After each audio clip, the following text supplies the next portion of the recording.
Criaturas extintas tan extrañas que parecen inventadas. Estas son criaturas extintas tan extrañas que, si alguien te las contara sin contexto, sonarían como invento.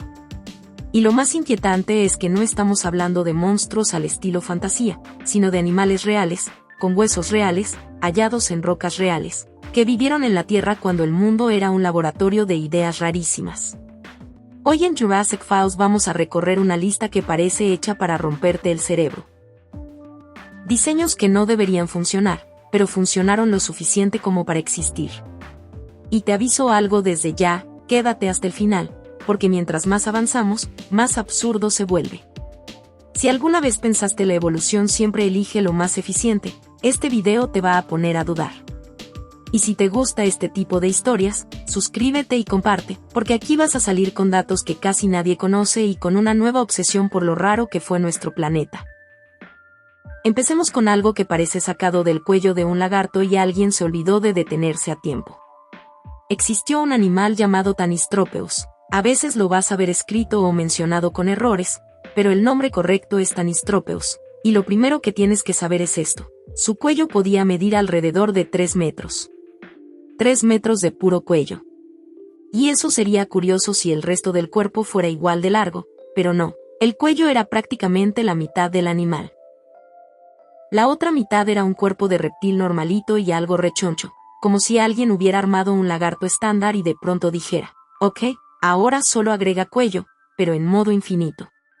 Lo peor es el detalle que lo hace todavía más absurdo. Ese cuello larguísimo no era una cadena flexible de huesitos como uno se imagina.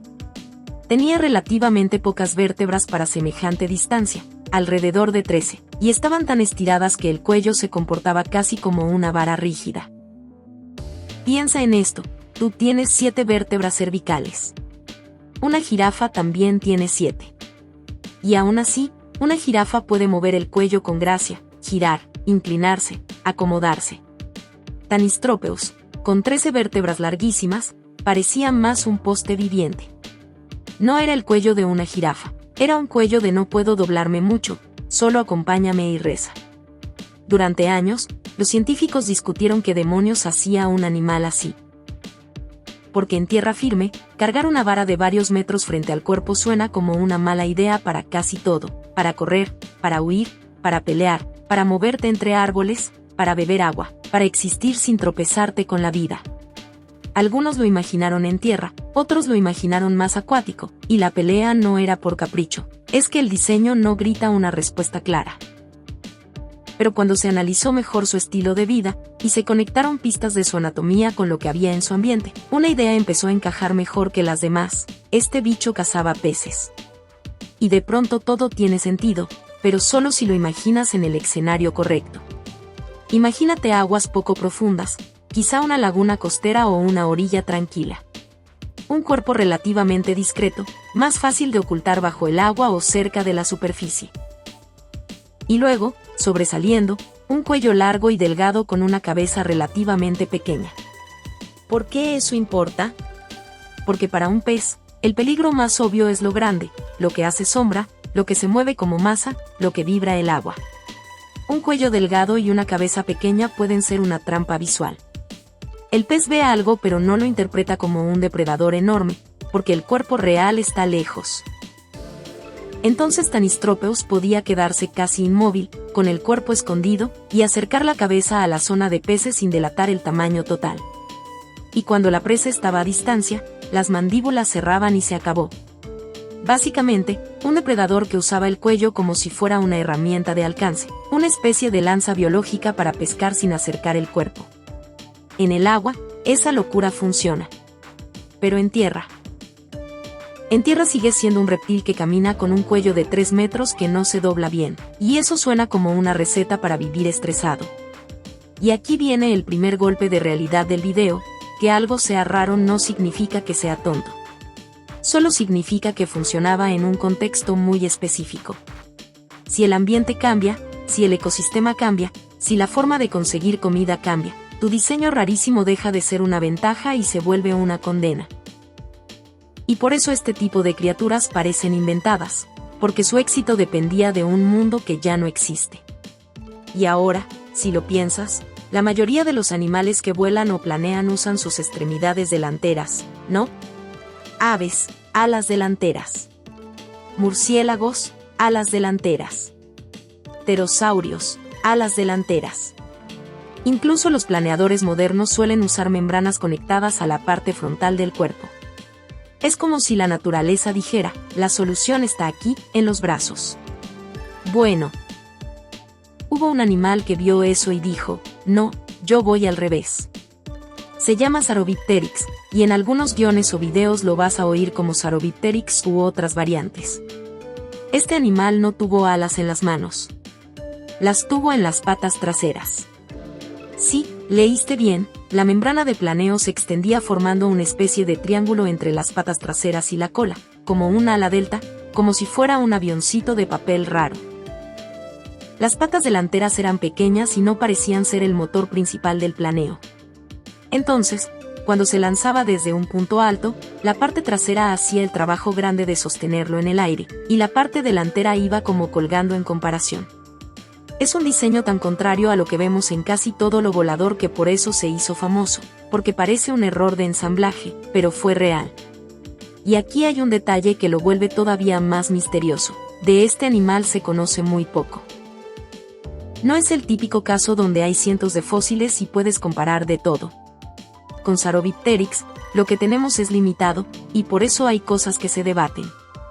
Pero hay algo difícil de ignorar. Se encontraron impresiones que sugieren la membrana, o sea, no es un me lo imaginé. Ese triángulo trasero era parte del plan. Entonces, lo más probable es que hiciera esto. Trepaba a un árbol o a un risco, estiraba sus patas traseras para tensar la membrana, y se dejaba caer. El triángulo tomaba aire y lo convertía en un planeo. Las extremidades delanteras, aunque pequeñas, quizá ayudaban a dirigir, equilibrar, ajustar el ángulo, o quizá eran más útiles al aterrizar o trepar de vuelta. No lo sabemos con total certeza, pero el punto es brutal, este animal intentó el planeo al revés, existió, y luego desapareció. Y lo más loco es que nadie más lo volvió a intentar de esa misma forma. Ni antes, ni después. Como si la naturaleza hiciera un experimento por un rato y luego dijera, ok, ya vi, sigamos. Ahora, antes de pasar a lo siguiente, rápido, si estás disfrutando esta lista, deja tu like y suscríbete, porque estos videos viven de que el algoritmo los recomiende. Y si tú conoces a alguien que ama lo prehistórico, compártelo, te garantizo que lo vas a atrapar con el siguiente. Porque aquí viene un momento curioso, casi como un respiro dentro de lo raro. El típico chiste de si no te suscribes, te come el dinosaurio. Y ojo, lo digo porque en internet a veces aparece un Cogesaurus Rex llamado Flapiac como si fuera una criatura real y súper aterradora. Piénsalo como el recordatorio de que, cuando hablamos de prehistoria, también hay muchísimo contenido inventado, memes y mezclas raras de nombres. En la vida real existió Gorgosaurus, un terópodo real, y existió T-Rex, pero esa combinación Cogesaurus Rex suena más a broma que a fósil. Y lo importante aquí es este punto. Si algo te suena demasiado perfecto para asustarte o demasiado hecho para volverse viral, siempre conviene revisar si es una criatura real o un personaje inventado. Dicho eso, el resto de esta lista sí es de animales que, aunque parezcan inventados, son de verdad. Y por eso impactan más, porque no necesitas exagerar. Y hablando de cosas que parecen de fantasía, normalmente piensas para volar, necesitas plumas, ¿cierto? Bueno, hubo un lagartito del Triásico que ya traía algo parecido, antes de que las plumas existieran como las conocemos en aves. Se llama Longizuama, nombre científico, Longizuama, y lo extraño es que tenía estructuras largas saliendo de la espalda que parecían plumas o tiras tipo penacho. Imagínate un reptil pequeño, relativamente normal, y de pronto le salen adornos largos, algunos tan largos como su propio cuerpo, como si fuera un mini pavo real prehistórico, pero con un look todavía más raro. Cuando se descubrió, hubo debate. ¿Son plumas primitivas? ¿Estamos viendo el inicio de las plumas? Y es comprensible, porque se parecen. Pero la idea más aceptada hoy es que no eran plumas de ave, sino estructuras dérmicas, escamas modificadas que casualmente se parecen muchísimo a plumas. Y eso lo hace todavía más extraño, porque significa que la naturaleza llegó a un diseño similar por otro camino, sin que fuera el mismo linaje que luego llevó a las aves. En otras palabras, apareció con plumas falsas, existió un tiempo, y desapareció sin dejar descendientes que mantuvieran ese rasgo como lo conocemos en aves. Es como si el mundo hubiera visto un adelanto de algo, pero de otro universo.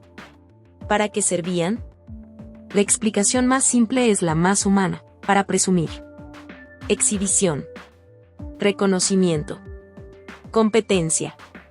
Como los pavos reales, como algunas aves del paraíso, como animales que usan adornos para decir mírame, aquí estoy, soy fuerte, soy sano.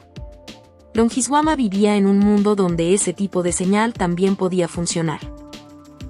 Y además, existe la posibilidad de que esas estructuras ayudaran un poco a planear o frenar caídas, quizá como una ayuda secundaria, pero no eran alas reales.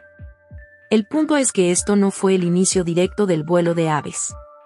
Fue un experimento estético y quizá funcional que quedó como un callejón evolutivo. Y cuando entiendes eso, te cae una idea poderosa: la evolución no es una escalera que sube en línea recta. Es un bosque con ramas rarísimas, y muchas se cortan. Y ahora sí, pasemos a uno de mis favoritos por lo absurdo y lo ingenioso al mismo tiempo: un reptil de árboles que parecía tener una herramienta en la mano. Este animal se llama Drepanosaurus, nombre científico, Drepanosaurus, y durante el Triásico tardío vivía como un especialista de la vida arbórea. Tenía una cola capaz de agarrarse a ramas, algo que te recuerda a camaleones o a ciertos monos, y eso ya te dice que su mundo era el de arriba, el de troncos, ramas y madera. Pero cuando miras sus manos, te das cuenta de que no era un trepador cualquiera. Uno de sus dedos se transformó en una garra enorme, curvada y gruesa, como un gancho. Los otros dedos quedaban mucho más reducidos. Es como si su mano principal fuera un abrelatas biológico. Y claro, no había latas. Entonces, ¿qué habría? Corteza. Madera. Este bicho se dedicaba a enganchar la garra en un pedazo de árbol, jalar, arrancar, abrir la corteza como si fuera una tapa, y buscar insectos o larvas escondidas. Piensa en un pájaro carpintero, pero sin pico. Piensa en un oso hormiguero, pero en árboles. Piensa en alguien que tiene que abrir una puerta para encontrar comida dentro. Drepanosaurus era eso, un animal que no buscaba comida a simple vista, sino que la desenterraba de donde casi nadie podía. Y para poder hacer eso sin caerse, su cola funcionaba como un tercer punto de apoyo, sujetándose a la rama. Así podía colgarse, usar ambas manos con fuerza, y destrozar corteza con calma. Es una configuración tan específica que por eso suena inventada, pero es el tipo de especialización que ocurre cuando un ecosistema está lleno de nichos libres. Ahora, es raro, sí. Pero al menos entiendes qué está haciendo: es un especialista de insectos en árboles. El problema es que casi nada vivo hoy hace exactamente eso con esa combinación de rasgos. Hoy tienes animales que abren madera de otras formas: picos, lenguas, garras diferentes, estilos distintos. Drepanosaurus es como una versión alternativa de la historia natural. Y eso te va preparando para el siguiente caso, donde los científicos, literalmente, se equivocaron al reconstruir a un animal, porque era demasiado extraño para entenderlo a la primera. Este se llama Atopodentatus, nombre científico, Atopodentatus unicus, un reptil marino del Triásico que al principio se interpretó como una cosa que, honestamente, parecía un monstruo con cremallera en la boca. En los primeros fósiles, el cráneo estaba aplastado, roto y difícil de reconstruir, y la primera interpretación se volvió famosa por lo rara. Parecía que la boca estaba dividida de una forma imposible, como si tuviera una estructura rara donde los dientes formaban un cierre. La gente lo vio y pensó: esto no puede ser real. Pero era lo que los fósiles parecían sugerir, y con el material limitado, esa fue la idea que circuló. El giro llegó cuando aparecieron mejores especímenes, cráneos más completos, y la historia cambió por completo. Resultó que no era una cremallera monstruosa, sino un hocico ancho y peculiar, casi como una especie de frente extendida, y una dentadura con funciones muy específicas. Lo más impresionante: era un reptil marino herbívoro, uno de los primeros conocidos con una estrategia tan rara que parece diseñada. Su boca tenía dientes frontales con forma más plana, útiles para raspar, como si fueran cinceles. La idea es que se acercaba a superficies con algas y las raspaba directamente, arrancando vegetación de rocas o del fondo. Y luego, en los lados, tenía dientes más finos y alargados que ayudaban a filtrar. El agua salía, la comida quedaba. Así, convertía un bocado de agua con plantas en alimento real. Es como si tuviera un sistema incorporado para recolectar y separar, algo que te recuerda a filtradores modernos, pero aplicado a un reptil marino del Triásico.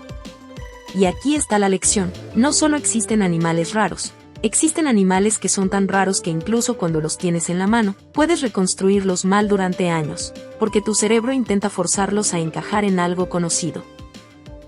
Atopodentatus es un recordatorio de que el pasado no estaba obligado a parecerse al presente. Y si te está explotando la cabeza con esto, no te vayas. Lo que sigue incluye garras gigantes, dinosaurios pescadores y astas en la cabeza que parecen una mala idea para volar. Y ahora sí, pasemos a uno de esos animales que, con solo verlo en una ilustración, te obliga a preguntar, ¿quién diseñó esto y en qué estaba pensando? Porque después de un reptil marino que parecía tener una boca imposible, la lista sube de nivel con un dinosaurio que tiene garras más largas que muchas espadas. Se llama Therizinosaurus, el famoso lagarto guadaña, y pertenece al mismo gran grupo de dinosaurios terópodos donde también están el T-Rex y los velociraptores. O sea, cuando escuchas terópodo, tu cerebro normalmente piensa en depredadores carnívoros, dientes, persecución, mordidas. Therizinosaurus es el tipo de criatura que toma esa expectativa y la rompe contra el piso. Sus garras podían acercarse a longitudes absurdas, alrededor de medio metro largo o incluso más, con estimaciones que suelen rondar números que parecen chiste cuando los comparas con un brazo humano. Cada mano terminaba en esas guadañas curvas, y lo primero que pasó cuando se encontraron esos restos es exactamente lo que imaginarías: nadie entendía qué era. Durante un tiempo, hubo confusiones porque encontrar garras aisladas así te deja con un rompecabezas incompleto, y si las ves sin el resto del cuerpo, parecen pertenecer a cualquier cosa menos a un dinosaurio normal. Lo mejor viene cuando por fin empiezas a unir la imagen completa. No era un animal estilizado tipo raptor, era un dinosaurio grande, pesado, con un cuello largo, una panza que no grita corredor, y una cabeza con dientes pequeños más compatibles con una dieta de plantas. En otras palabras, un terópodo que, en vez de vivir como cazador, se volvió un consumidor de vegetación. Y aquí es donde la historia se pone buenísima, porque si ya es raro que un terópodo sea herbívoro, ahora imagina que el herbívoro trae unas manos que parecen armas de jefe final. ¿Para qué? Y aquí aparece el debate que mantiene vivo a este dinosaurio en la cultura pop. Esas garras no estaban hechas para cortar como una espada a lo loco, porque la naturaleza no suele dar herramientas sin un costo. Cargar garras gigantes significa más peso, más energía, más riesgo de dañarlas. Entonces, ¿por qué conservarlas? La explicación más aceptada es que eran herramientas multifuncionales en un estilo de vida muy específico. Piensa en un animal que se alimenta de hojas, ramas, vegetación alta o difícil de alcanzar. No tiene que correr para cazar, pero sí necesita acceder a comida. Con esas garras, Therizinosaurus pudo enganchar ramas, jalar follaje hacia su boca, derribar vegetación, abrir paso en matorrales y, de paso, tener un argumento muy serio si un depredador se acercaba demasiado. Porque aunque no fuera un asesino activo, eso no significa que no supiera defenderse. Si un gran carnívoro del mismo ecosistema intentaba medir fuerzas, enfrentarte a un golpe con guadañas del tamaño de un bate no se siente como una buena idea. Y aquí viene la parte que lo hace parecer inventado: el animal no encaja con el estereotipo de su familia. Es como si en una familia de boxeadores naciera un chef enorme, pacífico, lento, pero con cuchillos gigantes pegados a los brazos. No necesitas que sea agresivo para que te dé miedo. Solo necesitas imaginarte estar cerca cuando se mueve. Ahora, quédate conmigo porque esto es clave para la retención del video. Therizinosaurus no es el final del qué demonios. Es la antesala. Porque después viene el dinosaurio que, literalmente, intentó ser un cocodrilo, y por años la ciencia tuvo que reconstruirlo una y otra vez porque cada nuevo fósil le cambiaba la cara al asunto. Y si a ti te gustan estos giros, suscríbete ahora, porque lo siguiente es de los mejores casos de creíamos una cosa y resultó otra muchísimo más rara. Hablemos del Spinosaurus. El espinosaurio es famoso por ser uno de los dinosaurios carnívoros más grandes conocidos, y también por ser uno de los más discutidos, justamente porque su anatomía es una colección de señales que no se parecen a la de un terópodo típico. Para empezar, su cráneo se ve más cercano al de un cocodrilo que al de un depredador terrestre clásico, alargado, estrecho, con dientes cónicos pensados para atrapar cosas resbalosas. Eso ya te apunta a una dieta donde los peces no eran una opción, sino parte importante del menú. Y aquí viene lo que lo hace aún más extraño. Durante muchísimo tiempo, la imagen popular del Spinosaurus era la de un dinosaurio erguido, caminando como depredador estándar pero con una vela enorme en la espalda. Sin embargo, conforme llegaron más análisis y fósiles, la historia se fue inclinando hacia una idea que antes sonaba casi sacrílega para muchos, que este dinosaurio pasaba mucho tiempo en el agua. ¿Por qué? Porque sus proporciones no son las de un corredor. Sus patas traseras, comparadas con otros grandes terópodos, parecen menos hechas para perseguir a velocidad en tierra. Su cuerpo sugiere un equilibrio distinto, como si su centro de masa estuviera pensado para otra forma de desplazamiento. Y luego está el detalle que hizo explotar Internet cuando se publicó y se discutió en grande: el hallazgo de una cola con forma más apta para nadar, como un remo, algo que no esperas en un dinosaurio. Esa cola sugiere que, al menos en parte, el animal podía impulsarse en el agua de una manera más eficiente que los terópodos típicos. Ojo, esto N. O significa que fuera un delfín dinosaurio perfecto, ni que fuera el nadador más elegante del planeta. Significa que la naturaleza lo empujó hacia un estilo de vida más acuático que el de la mayoría de sus parientes, y eso ya lo convierte en una anomalía histórica. Y ahora viene una imagen mental que quiero que te quedes grabada: ríos y pantanos del norte de África en el Cretácico, un ambiente con agua cálida, con peces enormes, con vida acuática abundante. El Spinosaurus acechando, no necesariamente como un cazador que corre, sino como uno que espera, se mete al agua, avanza en zonas poco profundas, usa ese hocico largo para atrapar presas, y utiliza su cuerpo para mantenerse estable. Sus fosas nasales, en comparación con un animal terrestre, parecen acomodadas de forma que le permitirían respirar sin tener que sacar toda la cabeza, y su dentadura no es la típica de arranco pedazos, sino más de atrapo y no te suelto. Todo en él suena a un depredador que encontró una autopista de comida donde otros dinosaurios no estaban tan especializados: el mundo acuático. Y aquí está el dato que te hace apreciar lo raro de verdad: el Spinosaurus se descubrió hace más de un siglo, pero su versión final sigue siendo una conversación viva. Eso es lo que pasa cuando un animal extinto es tan extraño que cada nueva pieza te obliga a reimaginar el rompecabezas. Y si esto te intriga, comparte este video, porque hay gente que todavía piensa que los dinosaurios eran todos iguales: grandes, tierra, correr, morder. Spinosaurus es la prueba viviente de lo contrario. Y todavía falta una locura más en esta parte: un reptil volador que decidió llevar la extravagancia a la cabeza de una forma que parece un castigo para el vuelo. Bien, ya vimos un dinosaurio herbívoro con garras absurdas y un depredador que se metió al agua como si la tierra le aburriera. Ahora toca hablar de algo que, por definición, ya es raro: reptiles voladores. Los pterosaurios. Y sí, ya sabemos que existieron y los aceptamos como parte de la historia. Pero dentro de ese grupo, hubo uno que parece decir: si voy a volar, voy a hacerlo con un adorno en la cabeza que me complique todo. Este animal es Nyctosaurus. Y su fama viene por una estructura tan exagerada que, cuando la ves, te preguntas cómo es que pudo despegar sin que el viento lo convirtiera en cometa. Nyctosaurus era un pterosaurio relativamente ligero comparado con los gigantes del grupo, y vivía asociado a ambientes marinos. Hasta ahí, todo suena normal para un pterosaurio: vuelo sobre el agua, posibilidad de pescar, planeos largos, vida costera. Pero entonces te acercas al cráneo y aparece el espectáculo: una cresta enorme, con formas que se han descrito como astas o una especie de estructura bifurcada que se eleva y se proyecta. Y aquí viene lo importante. No estamos hablando de una cresta de un poquito de hueso para verte cool, como el Pteranodon. Estamos hablando de una estructura tan llamativa que pudo ser casi tan impactante como el resto del cuerpo en proporción visual. La tentación inmediata es pensar, seguro tenía una membrana, una vela, algo que justificara. Pero la evidencia sugiere que, al menos en los casos más conocidos, era principalmente estructura ósea. Entonces, ¿por qué alguien querría cargar eso mientras vuela? Y aquí entramos a una de las fuerzas más poderosas de la evolución, una que la gente subestima porque no es tan épica como cazar, la selección sexual.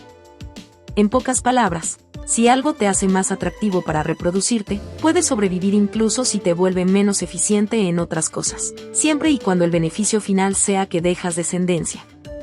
Así que Nyctosaurus probablemente usaba esa cresta como anuncio: soy sano, soy fuerte, mírame desde lejos. En el mundo animal moderno, esto está por todas partes: cornamentas, plumas extravagantes, colores imposibles, cantos que consumen energía. La diferencia es que aquí estamos viendo esa lógica aplicada a un animal volador, donde cada gramo extra importa. Y eso es lo que lo hace parecer inventado. Porque tú, como humano, ves un animal diseñado para el aire, y lo último que esperas es un cartel publicitario en la cabeza. Pero si esa cresta le ayudaba a distinguirse, a dominar en competencia, a atraer pareja, entonces pudo ser un precio aceptable. Y lo más loco es que no fue un caso aislado, hubo pterosaurios con crestas raras por todos lados. Nyctosaurus solo llevó la idea a un nivel donde la pregunta deja de ser ¿para qué?, y se vuelve como no se rompía la paciencia de la aerodinámica. Y aún así, existió. Así que sí, a veces, lo extravagante gana. Ahora, si Nyctosaurus te pareció absurdo, prepárate, porque el siguiente animal fue confundido con un monstruo marino por gente que, honestamente, tenía razones. Vamos a hablar del caso de Parece serpiente, pero era ballena. Y esta historia es oro puro para retención, porque muestra cómo incluso los nombres científicos guardan errores del pasado. Esta criatura se llama Basilosaurus. El nombre significa algo así como lagarto rey, y suena a reptil gigante, a monstruo marino clásico. ¿El problema? No era un lagarto. Era una ballena primitiva.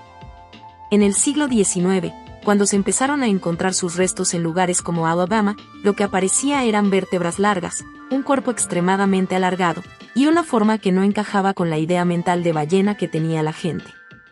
Porque cuando piensas en ballenas modernas, piensas en cuerpos robustos, potentes, diseñados para moverse con una aleta caudal que empuja hacia arriba y abajo. Basilosaurus era otra cosa.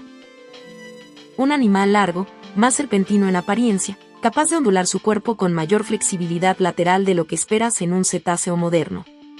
Eso hizo que mucha gente, al verlo, dijera: esto es una serpiente marina. Y por eso el nombre quedó con ese sabor a error histórico. Pero cuando se entendió mejor, el retrato se volvió todavía más impresionante. Basilosaurus podía medir alrededor de 18 metros o incluso más en algunas estimaciones, y era un depredador importante en mares cálidos del Eoceno. Tenía un cráneo con dientes afilados, diseñado para atrapar presas, peces grandes, tiburones, otros animales marinos, incluso ballenas más pequeñas o juveniles en ciertos casos, según evidencias que han alimentado discusiones por años. Y aquí hay un detalle que lo hace aún más criatura de transición.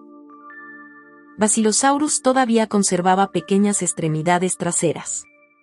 No piernas funcionales para caminar, claro, pero sí restos anatómicos que te recuerdan que las ballenas vienen de antepasados terrestres.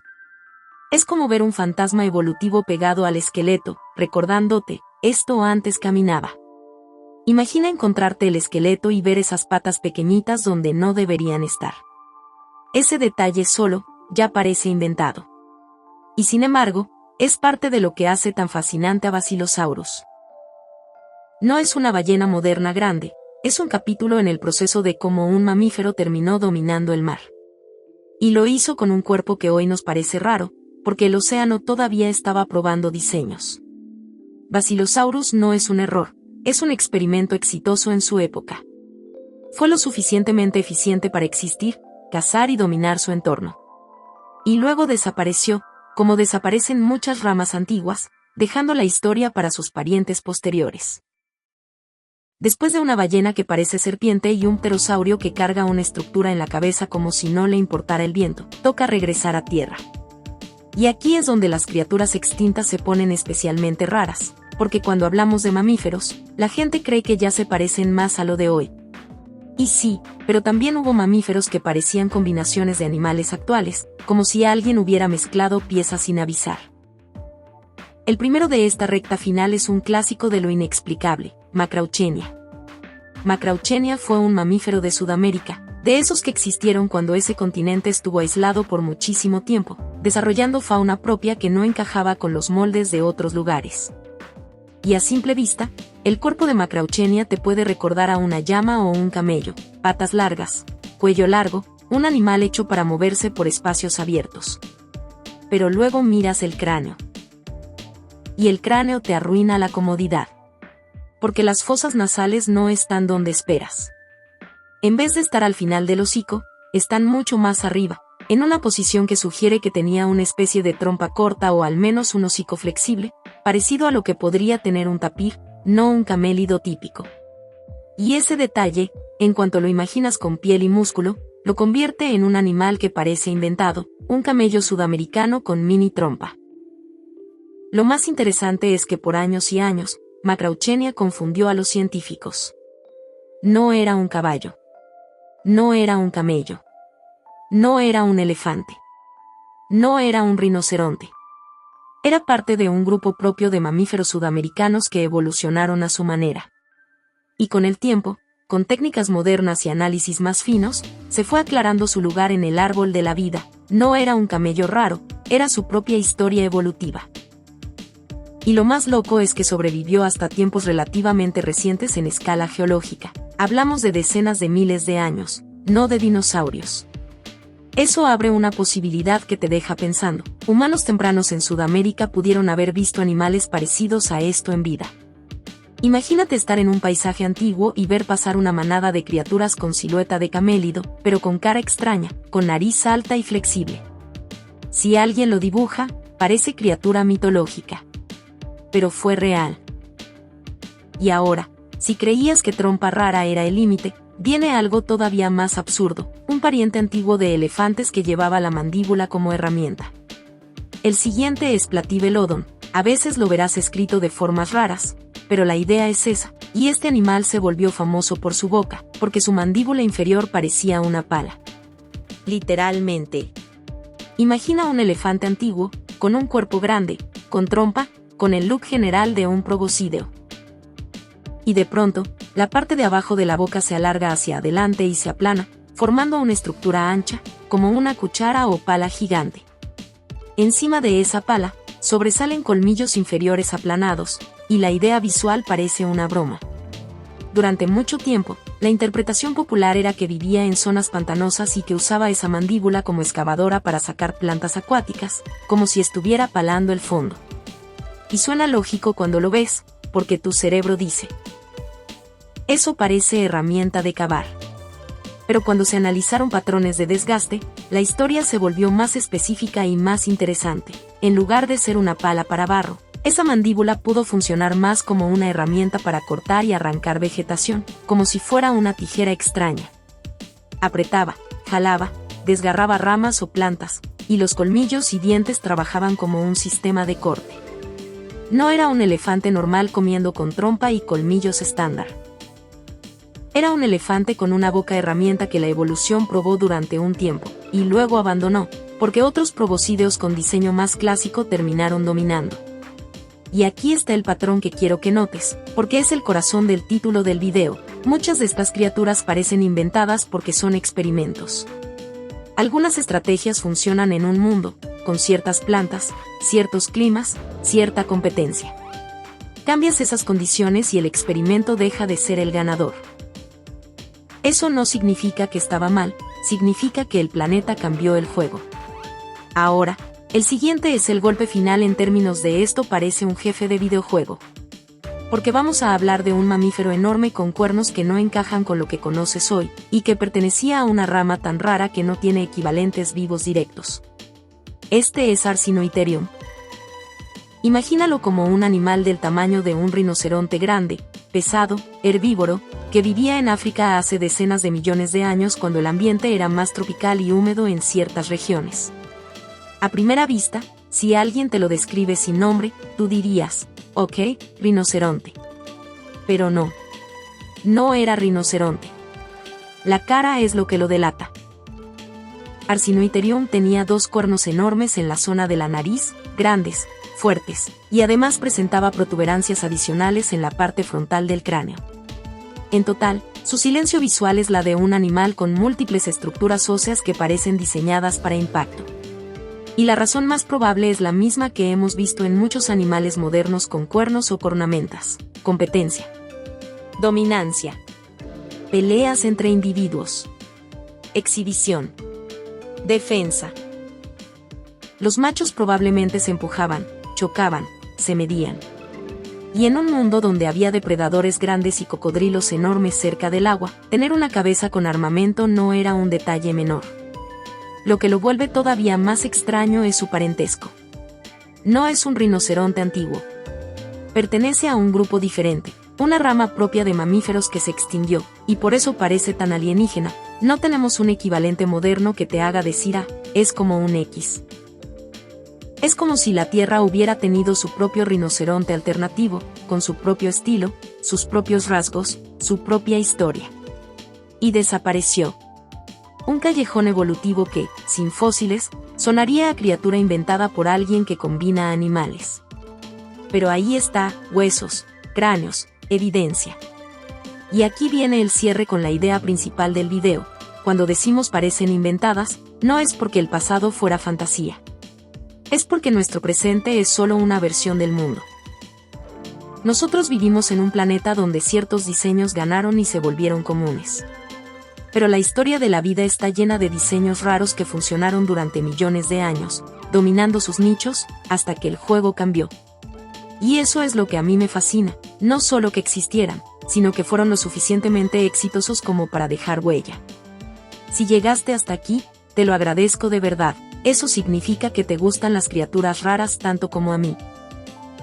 Ahora dime en comentarios cuál te rompió más la cabeza: el Therizinosaurus con garras imposibles, el Spinosaurus estilo cocodrilo acuático, el Nyctosaurus con cresta exagerada, el Basilosaurus ballena serpiente, la Macrauchenia con trompa rara, el Platyvelodon con mandíbula pala o el Arsinoitherium con cuernos de pesadilla.